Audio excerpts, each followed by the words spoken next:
have a brief remarks here, and then we'll get to your questions. As you know, over the weekend, the president announced this Project Freedom, and the goal of it is to, frankly, if you want to talk about it, it's to rescue like almost 23,000 civilians from 87 different countries that are trapped inside of the Gulf and left for dead in the Persian Gulf by this Iranian regime.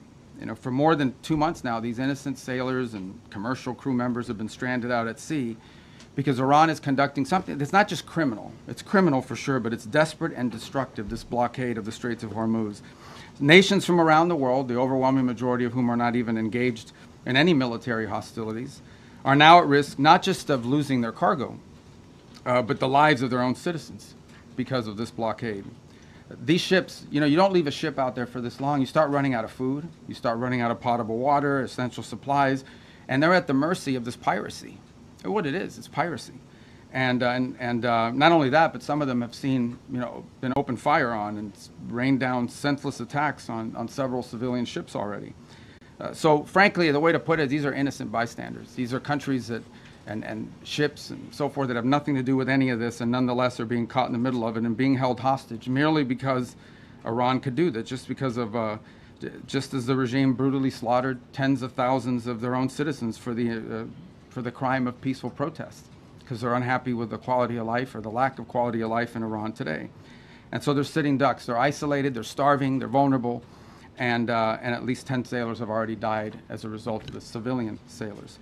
So already many nations privately and some publicly have asked the United States to help free their ships and to restore freedom of navigation in the Straits of Hormuz and this critical artery of global trade.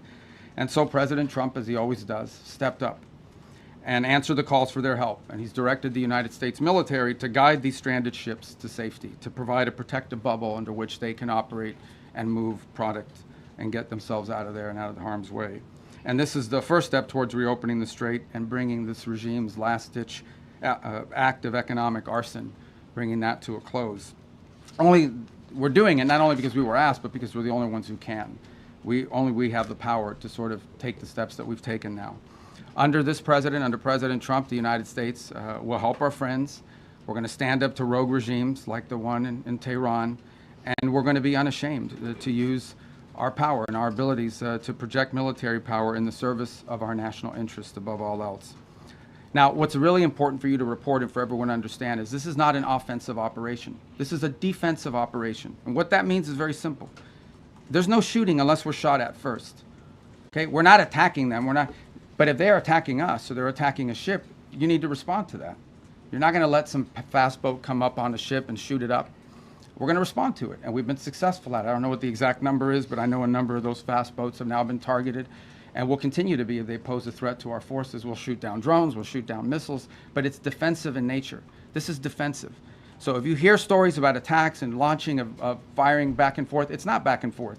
We are only responding if attacked first. This is a defensive operation. And that's what's occurring here.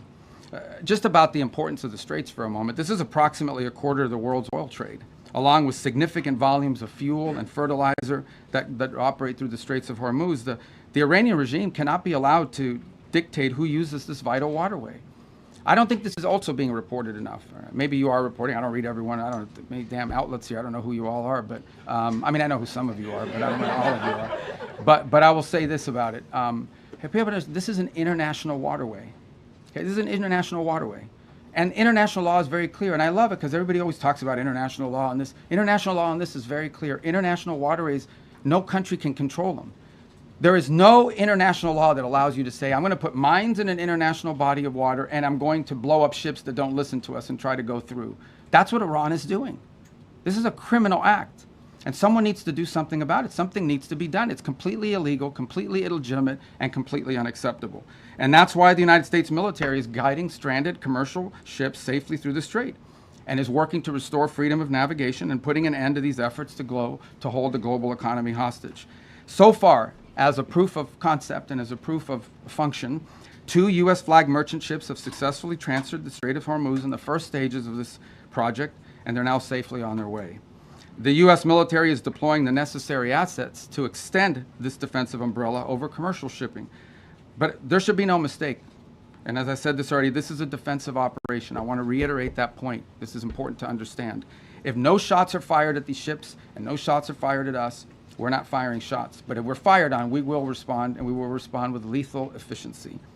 The assets supporting this project, by the way, include guided missile destroyers, over 100 land and sea-based aircraft, multi-domain unmanned platforms, and 15,000 of the finest military service members on the planet. These forces have already destroyed, as I told you earlier, I thought it was 6, it's 7 Iranian fast boats that failed to heed our warnings.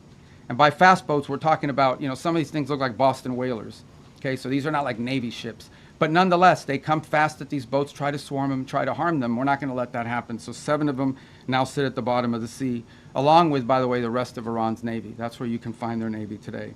And we're going to continue to systematically clear this passageway through the straits to restore freedom of navigation. Now, while this project steadily progresses, Operation Economic Fury, continues to impose maximum pressure on the Iranian regime and what remains of their already frail economy.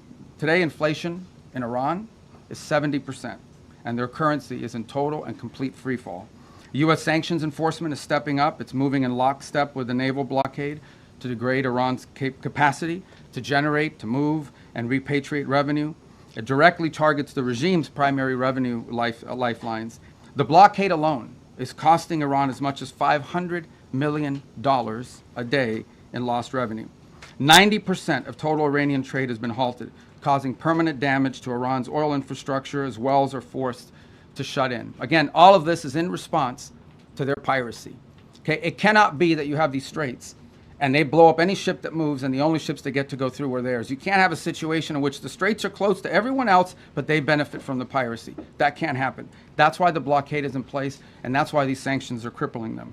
Any foreign financial, and by the way, Treasury is now identifying and cutting off every dollar of revenue that's flowing to this regime. And so, look, any foreign financial institution or commercial actor that enables Iran's sanctions evasion is going to face secondary sanctions exposure and a loss of access to the U.S. financial system. As President Trump has said, and the facts clearly bear out, the United States of America holds all the cards. There is no scenario here in which if they decide to join a ladder of escalation, they wind up getting the last say.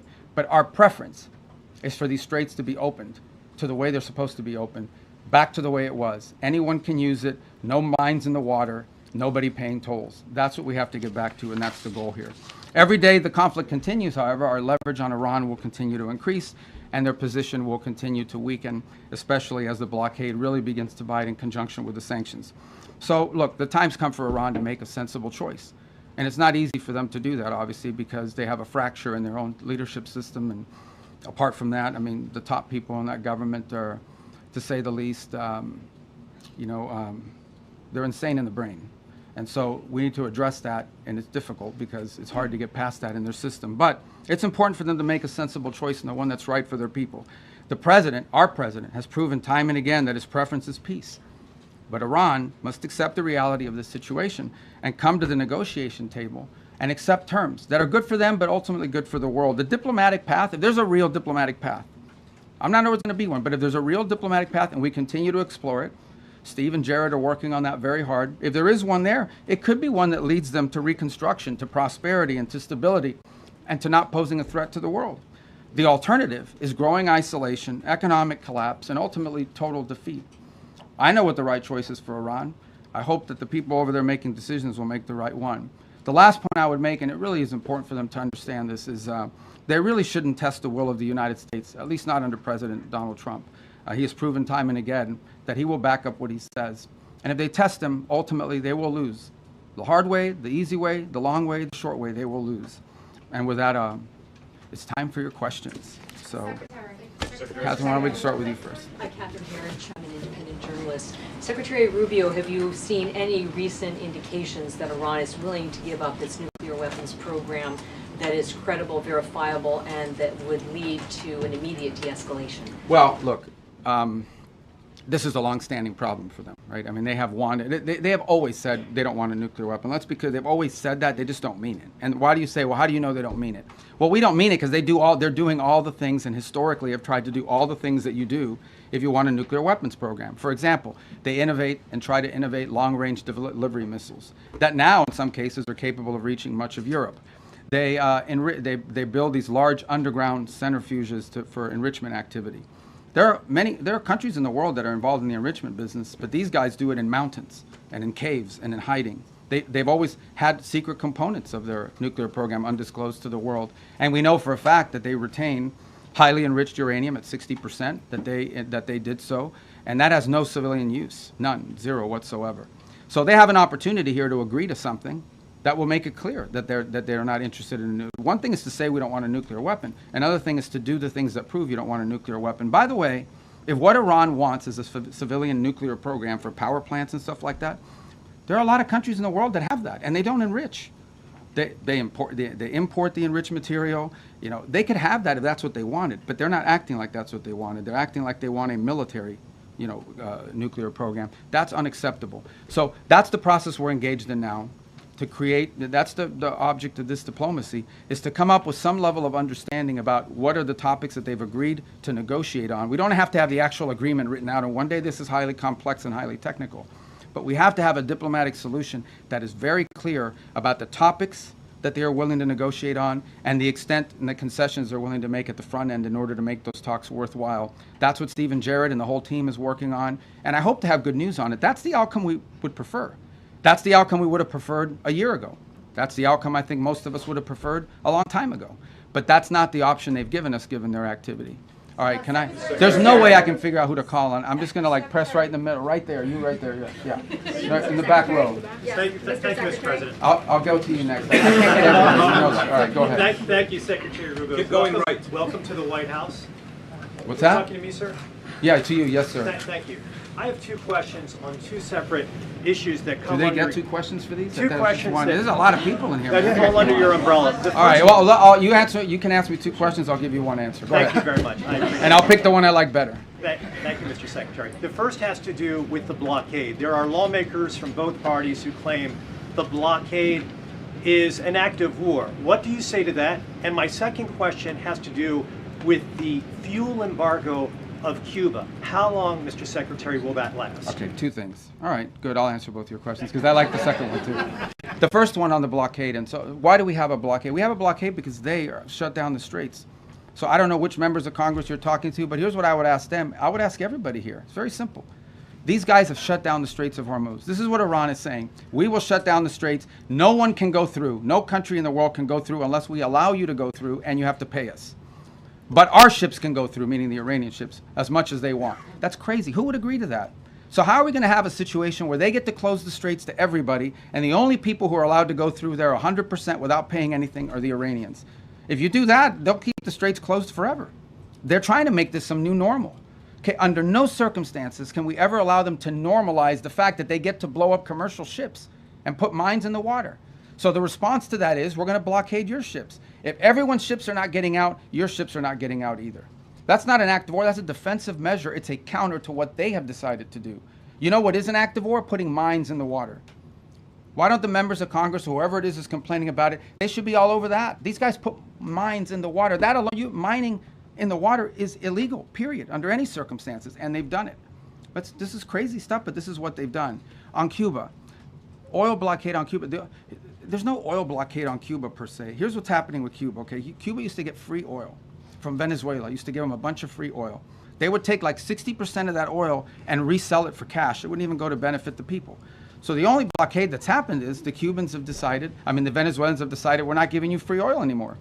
And you can only imagine nowadays, the way oil prices are, no one's giving away free oil, much less to a failed regime. So the problem with Cuba is worse, okay? Their economic model doesn't work. Doesn't work. And the people who are in charge can't fix it. And the reason that I can't fix it is not just because they're communists, that's bad enough, but they're incompetent communists. The only thing worse than a communist is an incompetent one. And that's what, so incompetent communists run that country. They don't know how to fix it. They really don't. And we have 90 miles from our shores, a failed state that also happens to be friendly territory for some of our adversaries.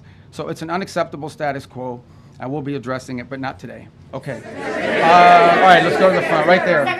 Secretary Rubio. Yeah. You are going to the Vatican to meet with the Pope. Is this an attempt to smooth things over with the Pope, given the rhetoric between President Trump and Pope Leo? No, I mean, it's a trip we had planned from before, and obviously we had some stuff that happened, and No, look, there's a lot to talk about with the Vatican. I'll give you one example. The Pope just returned from a trip to Africa, where the church is growing very vibrantly.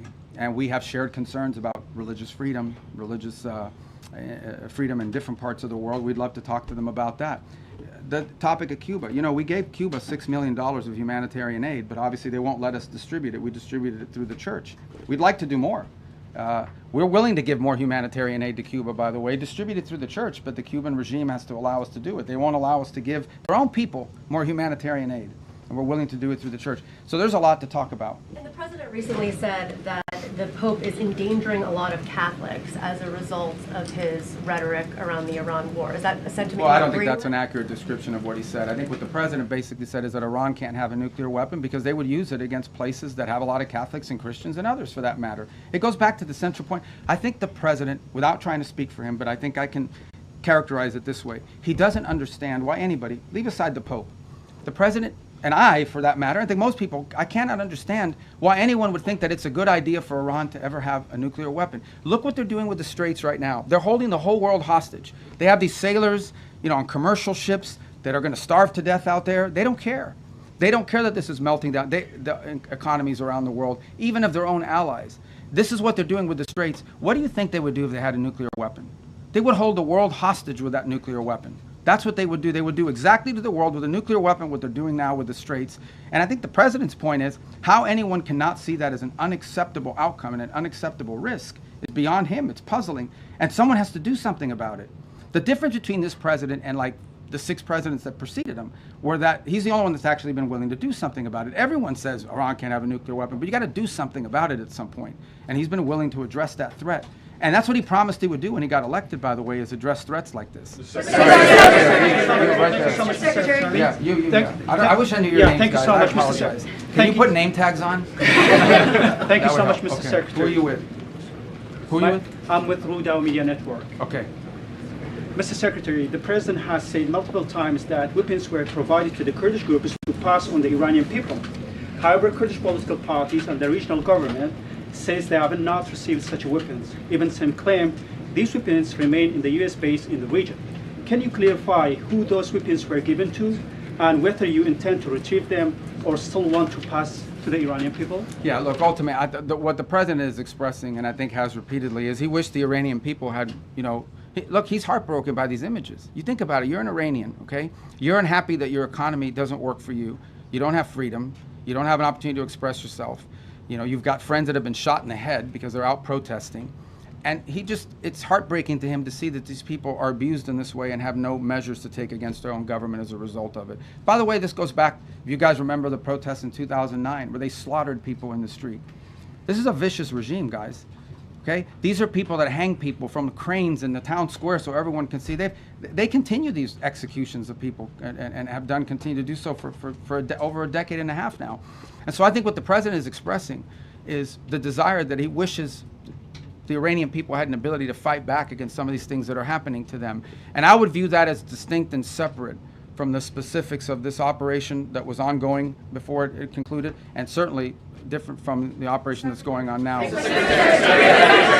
there in the... Regarding Colombia, Mr. Secretary, we Right behind you, not Colombia, right there. Yes, ma'am. Mr. Secretary, thank you so much. On Lebanon, are Yes. we in a ceasefire or less fire? And the second question, do you think you would be able to achieve an agreement between Lebanon and Israel without risking a civil war in Lebanon? What are Yeah, you look, doing Lebanon's to risk? complex. What are you doing to? No, I got it. I got the gist of your question. So look, here's the challenge with Lebanon, okay?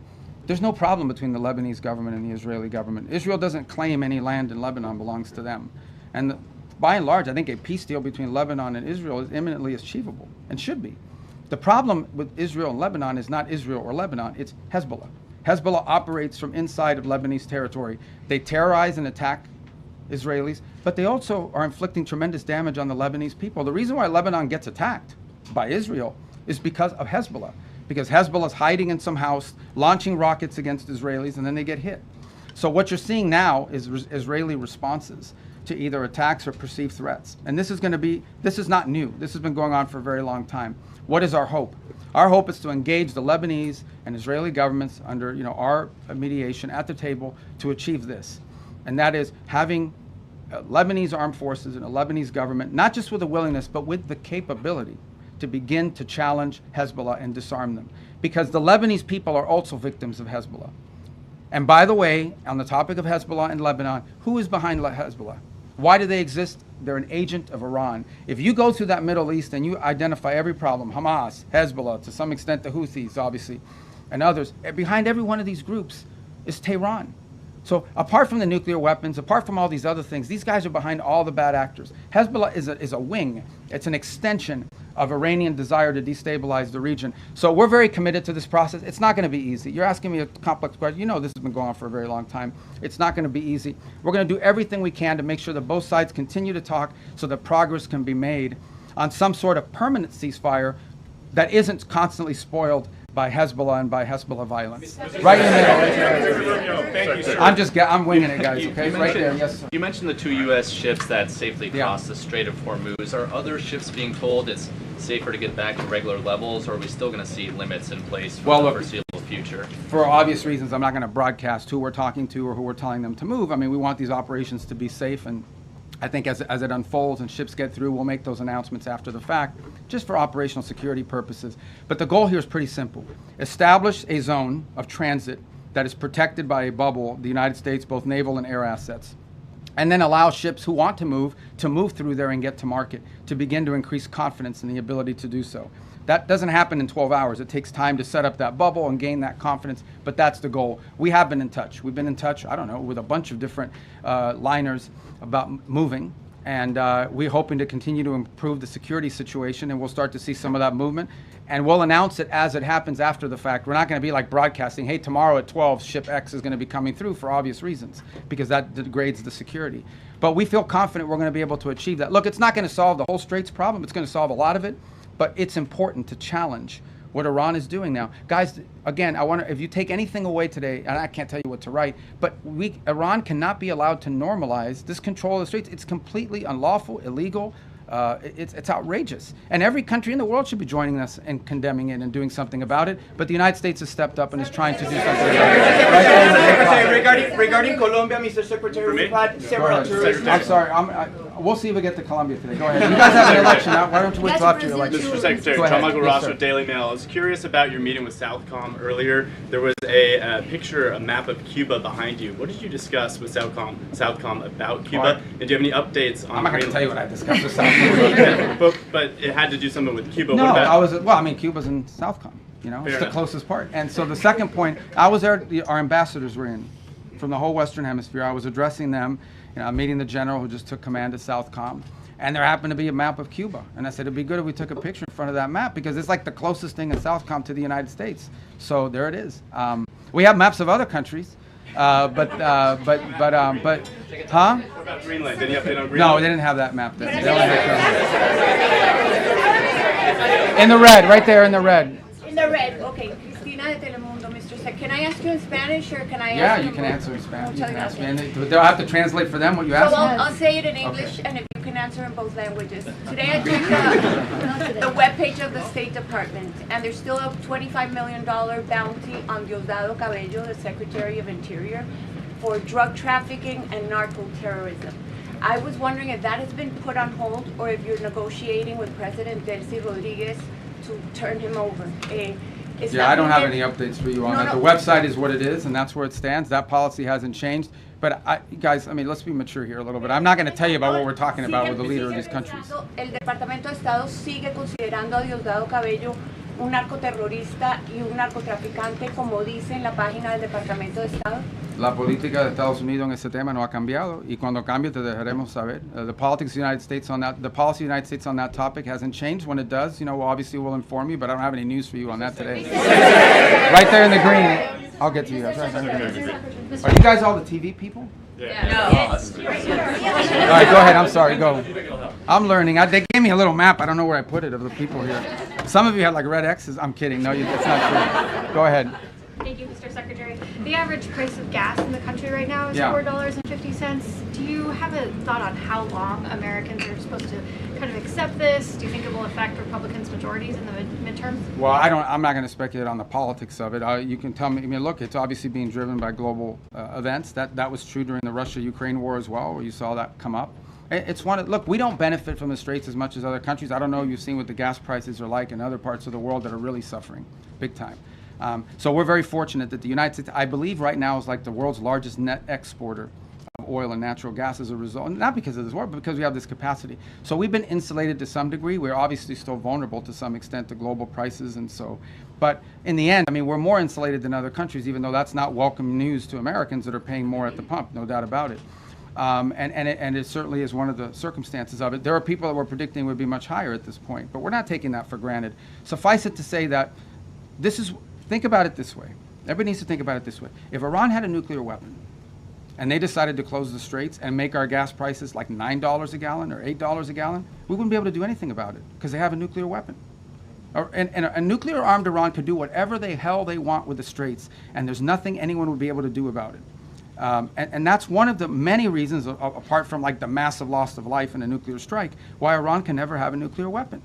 I mean, so this is an example of, if they had a nuclear weapon, they closed the straits and they would tell the world, what are you going to do about it? We have a nuclear weapon, we can attack you with it. That's the world none of us want to leave behind. It won't happen under this president's watch, but some future president and future, and the future Americans will have to deal with this. So it's just one more example of why these guys can never be allowed to have a nuclear weapon. Right there, in the black. Right, you in the black, yes ma'am. Thank you, Mr. Secretary. Where you, no, right there, you both are wearing black. Thank you. She's closer. No, you don't have black, you have blue on. I'm colorblind, but I know blue and black. Thank you so much. Right there, yes ma'am. No, you, the first one I called on. Thank you, Mr. Secretary. Thank you. This is chaos, guys. Go ahead. Welcome to the White House. You've long been a leading voice on human rights in China, and so including religious persecution and forced organ harvesting. So President Trump prepares to meet Xi Jinping next week. Do you expect human rights concerns to be on the table? Or Well, we always raise those issues, and they remain true. And I think we've proven in some cases it's most effective to raise them in the appropriate setting. But we always raise those issues. They're important to us, among with others, of course. But those issues remain prominent in our view and in our conversation about these things. And we'll continue to raise them in the appropriate forums. All right, let's get to the front. These guys are going to get mad. Go ahead, I'm sorry. Thank you, Simon Kelly, Associated Press. You mentioned earlier that some countries have privately and publicly indicated their willingness to help with Project Freedom. Can you say how many have reached out to the U.S. with the offers of help, and what kind of capabilities? Well, thank you for your question. That's a good question. I mean, multiple countries have said we got to do something about it and fix it. Is it like dozens or single digits or more than 100? Or? I don't know. I don't put a number on it. I would just tell you that here's what I would say about it. The capabilities is the issue.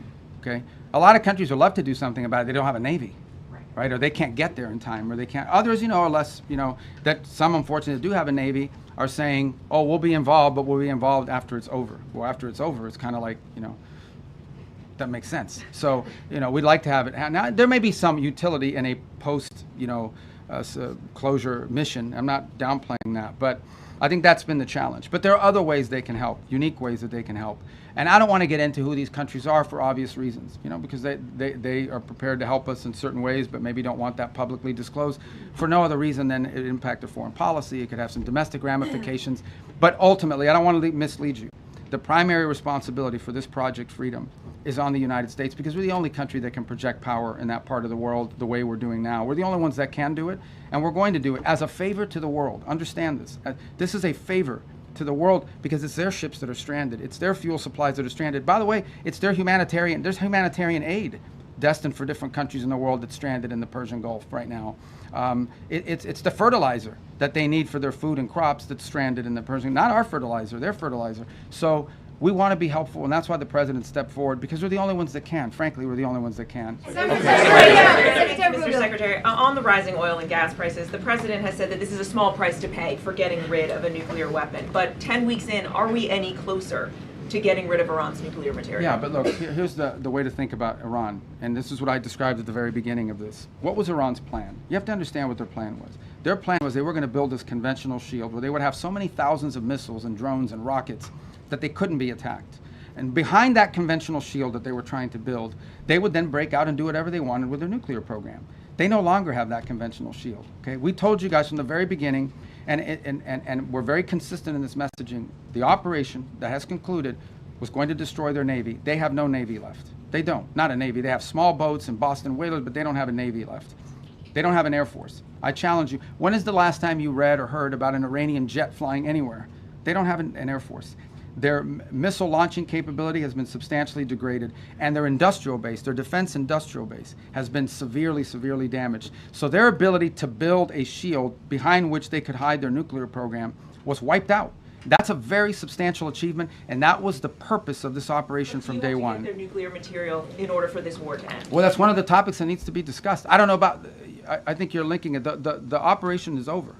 Epic Fury, as the President notified Congress, we're done with that stage of it. Okay, we're now on to this project of freedom. As far as a negotiation is concerned, I think the President's been clear that part of the negotiation process has to be not just the enrichment, but what happens to this material that's buried deep somewhere that they still have access to if they ever wanted to dig it out. That has to be addressed, and that's being addressed in the negotiation. I'm not going to go further on what progress has been made on that topic because I don't want to endanger the negotiations, but suffice it to say that the President and this entire team is aware of the centrality of that question, and that will have to be addressed one way or the other. Right there.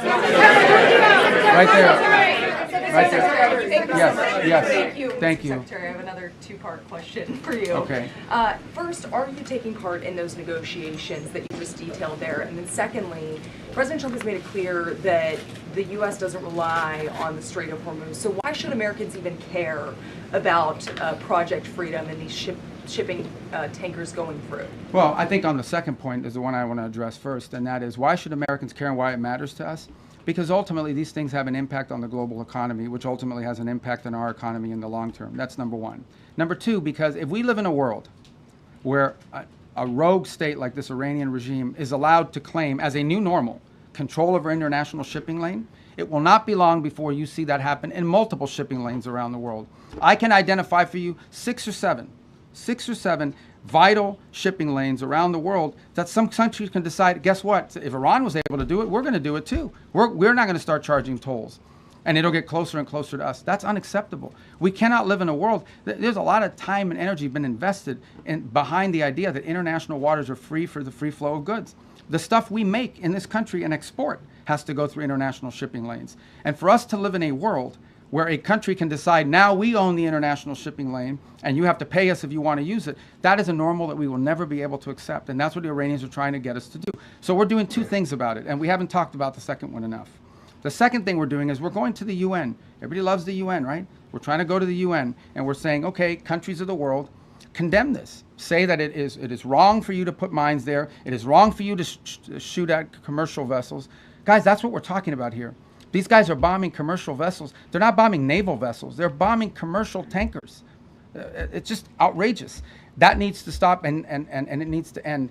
And if it doesn't, then the world should be diplomatically and economically isolating Iran as well. But if we live in a world where global shipping lanes can be taken over by countries, that'll have a direct impact on Americans in the short and the long term, and we can't let it start by Iran doing it. And we're the only ones that can do anything about it. All right. Right there in the green. Go ahead. Yes. Mr. Secretary, does the President intend to press Beijing on its Taiwan policy when he visits China next week? I'm sure Taiwan will be a topic of conversation. It always is. As you know, we understand the Chinese understand our position on that topic. We understand theirs.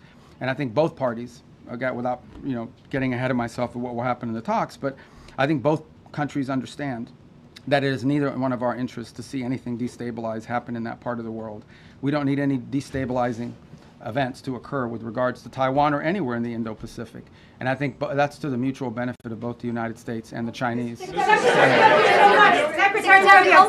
Hey, Kara Castanova from Lindell TV. Thank you for taking my question today. How does the State Department... What happened? Why is everybody giggling? What happened? You guys... Oh. I'm sorry.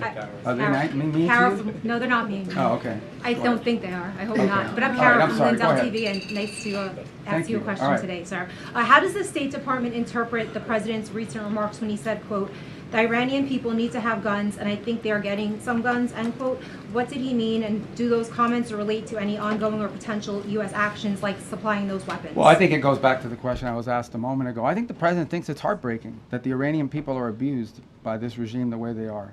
In the end, I mean, this regime is not, guys, I know, I've said this, I think I said this in my hearing before the Senate when I got confirmed.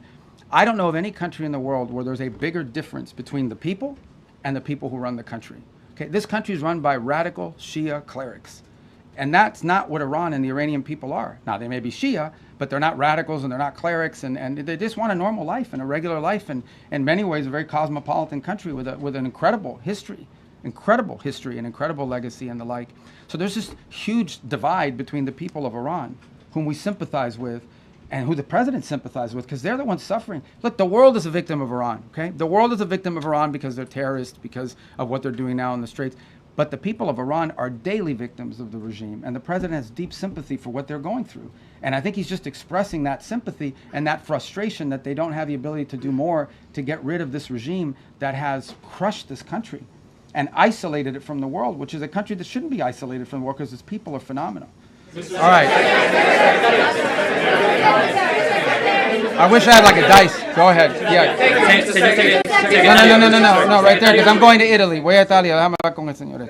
Okay. He's Italian. I know him. He used to cover Capitol Hill. You're Italian, right? For many years. For many years. Yeah, Okay. Daniele Compatangelo, thank you, Mr. Secretary. So I have two short questions for you. Oh, damn, two questions. First, as you head to the Vatican and Italy, how do you view the Pope's global role amid current geopolitical shift?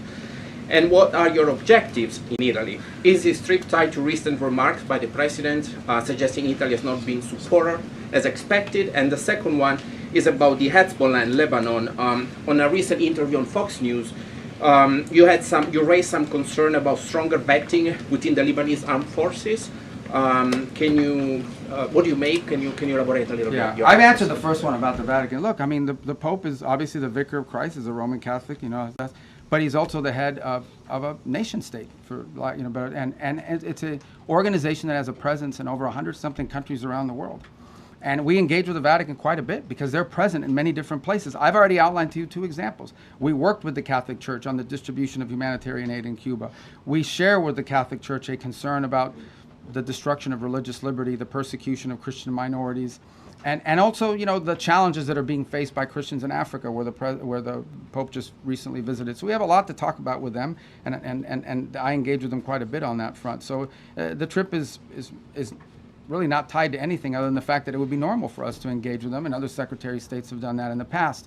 On the second point about Lebanon, also a question that was asked earlier. And what was the Italian part? About the expectation that the President... Oh, no, look, I mean, the Italians have been involved for some time in training the police and in training their forces, so we'd love to hear their input on it. And in the way, look, we welcome everybody's help eventually. What has to happen in Lebanon, what everybody wants to see, is that you have a Lebanese government with the capability to go after Hezbollah and take the Hezbollah apart. There shouldn't be a Hezbollah and a government. There should be a government. Everyone should fold underneath it. And if we do that, then there will be peace between Israel and Lebanon. But we have to build the capacity of the Lebanese to do it. And I think Italy could be helpful in that regard. All right. Did I call on you already? You already got a question? In the green? Did I call on you already? No. Okay, all right. Go ahead. You mentioned the UN resolution that Yes. you announced today. Can you talk about what the goal is with that resolution? And there was a similar one last month that was vetoed by China and Russia. You spoke to the Russian foreign minister. Do you have an assurance that Russia will be on board with this now? Well, we don't know. Yeah, look, I mean, everyone wouldn't want to see this vetoed again, and then we've made some slight adjustments to the language, but I don't know if it'll avoid a veto or not, but the language isn't very complicated. And I think it's a real test for the UN, right? As something that functions that can solve global problems. What is the purpose of the UN? The UN was supposed to be a place where you could peacefully resolve global conflict. Right now you have a country who is unlawfully, criminally, and illegally taking possession of an international waterway and blowing up commercial vessels and putting mines in the water. I don't know if people appreciate how outrageous this is, how unacceptable it is that any country would fire and try to sink commercial vessels or put mines in the water. Both of these things are illegal. And so we're going to take it to the UN, and we're going to give it another chance to be a forum in which we're not even asking people to commit troops to the region and help blow up the Iranian boats. All we're asking them to do is to condemn it, to call on Iran to stop blowing ships, to remove these mines, and to allow humanitarian relief to come through, because there's humanitarian aid that's trapped. That's it. This is a very modest request. And if you're telling me that the international community and hundreds of countries cannot rally behind that, then I don't know what the utility of the UN system is if it can't even solve something as straightforward as that. And I think to both the Chinese and the Russians, I would argue and have argued that it is in their interest for that resolution to pass and for pressure to be brought on Iran, because it is in their interest not to see international waterways, including the Straits of Hormuz, be closed down and cause economic chaos to dozens and dozens of countries around the world. Okay. Back row, yellow tie. Back row, Secretary, yeah. with CBN News, you've had a deep faith for God and country. At the end of the day, with all that you've been involved in, keep going. You've been extremely busy. Go ahead, I'm sorry. As we all know, I got to ask you, what is your hope for America at a time such as this? My hope for America? And how do you personally been. deal with that? Yeah, look, I mean, my hope for America is what it's always been. I think it's the hope I hope we all share. We want it to continue to be the place where anyone from anywhere can achieve anything, where you're not limited by the circumstances of your birth, by the color of your skin, by your ethnicity, but frankly, it's a place where you are able to overcome challenges and achieve your full potential. I think that should be the goal of every country in the world, frankly, but I think in the U.S., we're not perfect. Our history is not one of perfection, but it's still better than anybody else's history, and ours is a story of perpetual improvement. Each generation has left the next generation of Americans freer, more prosperous, safer, and that is our goal as well. But it is a unique and exceptional country, and as we come upon this 250-year anniversary, I think we have a lot to learn and be proud of in our history. It is one of perpetual and continuous improvement, where each generation has done its part to bring us closer to fulfilling the vision that the founders of this country had upon its founding. So, thank you. All right. I have time for 2 more questions. Crazy. All right, right there in the pink. No, you right there. That lady, no, the one right next to you in the pink. No, the pink. I'm sorry, but I pointed at her. I need to get a laser pointer and just go. Now you in the pink jacket, the lady right there. Thank you. Thank you very much, Mr. Secretary. I have a question on Iran-China relations. Okay. What's your reaction to Iranian foreign minister visit to China? Also, Beijing instructed its firms to ignore U.S. sanctions. Could you also address that? Well, I'll direct you to Treasury on that front. There are options that we have. If you ignore our sanctions, you're going to face secondary sanctions. And I don't have an announcement for you on that today, but we don't do these things, for symbolic purposes. On the first point about the visit, it's fine. I hope the Chinese tell him what he needs to be told, and that is that what you are doing in the Straits is causing you to be globally isolated. You're the bad guy in this. You guys should not be blowing up ships. You should not be putting mines. You should not be trying to hold hostage the global economy. I hope the Chinese bring, whether it's done privately, but I hope it's done directly, that's the message they deliver to them. As I outlined earlier today, China is an export-driven economy. Okay, I'm not here to speak on behalf of what's in the best interest of China, but it's obvious. China is an export-driven economy. That means they depend on other countries to buy from them. Well, you can't buy from them if you can't ship it there, and you can't buy from them if your economy is being destroyed by what Iran is doing. So it is in China's interest that Iran stop closing the straits. It's harming China as well. The gentleman in the red tie, right there. Yes, I'm sorry, what's your name? Liz Landers with PBS News Hour. Okay. Another question about the China-Iran relationship. You said at the beginning of your comments at the top that every single financial situation will be targeted. Does that include Chinese banks? Would the president sanction We're going to enforce our sanctions. I don't have an announcement for you. That will have to come from Treasury. But we have sanctions in place. And sanctions don't mean anything unless, you're going to do something about them. So I think that's been clear. I think that, the Treasury will follow up with any specific announcements. Suffice it to say, we're serious about our sanctions. Then a cost needs to be imposed on Iran for what they are doing. Otherwise, if they get away with this, guys, if they get away with pulling this thing off without paying a price for it and backing down, you're going to see multiple places around the world where other countries are going to be tempted to do the same. This is unacceptable. Again, I want to reiterate the point. We keep arguing back and forth about the war and the shooting and this and that and the other. These guys are shut down an international waterway. The Straits of Hormuz do not belong to Iran. They don't have a right to shut it down and blow up ships and lay mines. And that's what they've done. That needs to be addressed. Otherwise, and it cannot be normalized. Under no circumstances can we live in a world where we accept, okay, this is normal. You have to coordinate with Iran. You have to pay them a toll in order to go through the Straits of Hormuz. Not only is that unacceptable in the Straits, you're creating a precedent that could be repeated in multiple other places around the world. The whole world should join us in this condemnation, and the whole world should join us in doing something about it, by the way. It shouldn't just be us. We're hoping to get countries. We're going to give them a chance to do something about it at the United Nations. All right, my last question.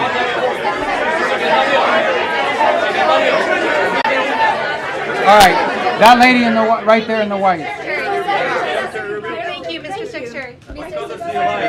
Right next. Thank you. Well, Thank you. okay, hold on, stop this up. Go ahead. Okay, I'll do two more and then I gotta go. See you in the back. Yeah, go ahead. Iran has shown what? Okay. Iran has shown that it's been able to withstand a lot of pressure. And yesterday, President Trump has said that they may run out of oil storage in 2 weeks. Do you believe that that will be the thing that gets them to the table to give up their nuclear ambitions? And if not, what will be that thing? Well, look, they're suffering devastating damage to their economy. You're right, but it's not that they're able to withstand pressure, it's that they don't care that their people are suffering. You understand, right? There's a difference between we can withstand pressure and we actually don't care. Now, I think there are people in their system that care more than others. You know, some of the elected people that you see, some of the people you see on television with the suits on, you know, those guys care because they know at the end of the day they have to live in the reality. And then you have another element of their government, the clerics, the IRGC types, who probably are more immune to that and care less. They're more interested in regime survival at all costs. But ultimately, the pressure points are what they are. They divided now than they were before because the administration has said that the Iranian regime is divided, making it very challenging. Well, it's been challenging to deal with them diplomatically because, for example, an offer will be made and then it takes 5 or 6 days to get a response because you have to get it through the whole system. They have to find the supreme leader wherever he hides. They got to get him to sign off, and that's their system. Their system has always been multi-layered in this way. It's obviously become more complex because of the damage they suffered during the war. But look, suffice it to say, Iran has to pay a price. They're not going to change their position out of the kindness of their heart. There has to be a pressure point on them that causes them to realize they cannot continue to close the straits, or they face crushing economic consequences, but also, you know, global diplomatic isolation, which they have proven in the past to be susceptible to. But you're right, they have a high pain threshold, but they don't have an unlimited pain threshold. Nobody does. All right, this has to be the last question. Go ahead. Mr. Secretary, many people want to know what is your DJ name? My DJ name? Your DJ name. You're not ready for my DJ name. On the war, if the fighting were to resume, because you've said that Operation Epic Fury is over, the President also said that the U.S. would bomb them off the face of the earth if they tried to go after U.S. ships. So if the fighting resumes, are you saying that it would resume under Project Freedom? And I ask, as it relates to the War Powers Act. Yeah, look, the Operation Epic Fury is concluded. We achieved the objectives of that operation. I'm not going to, you know, we're not cheering for an additional situation to occur. We would prefer the path of peace. What the President would prefer is a deal. He would prefer to sit down, work out a memorandum of understanding for future negotiations that touches on all the key topics that have to be addressed, a full opening of the strait so the world can get back to normal. And he preferred that be negotiated through the route that Steve and Jared have been working and that all of us have been supporting. That's the route he prefers. That is so far not the route that Iran has chosen. And so the result has been that the United States has to do something about the fact that we're the only nation on earth that can do anything to open up a lane within the Straits of Hormuz to get product and to rescue these people that are trapped in there. And that's what we're undergoing now. What that may lead to in the future is speculative. I'm not going to speculate about what it would take or what it would do. But look, the message to Iran, these guys are facing, they are facing real catastrophic destruction to their economy, generational destruction to their economy, generational destruction to the wealth of their country, imposed on themselves by the actions that they're taking. They should check themselves before they wreck themselves in the direction that they're going.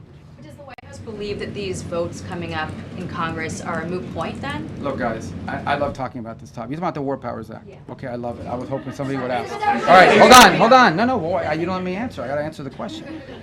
Okay, and I love it. I'll tell you why I love it. Because even as a senator, I said something.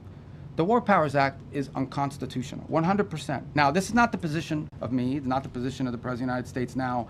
This is the position of every single president that has occupied this position since the day that law passed. It's completely unconstitutional. Now, we comply with it in terms of like notification because we want to preserve good relations with Congress, right? And we do that. But even as a senator, I would say that the War Powers Act is 100% unconstitutional. And look, I know some of you, whatever you want to say, but this is not this president's position. That has been the position of every single presidential administration since the day that law passes. An infringement on the president's constitutional powers.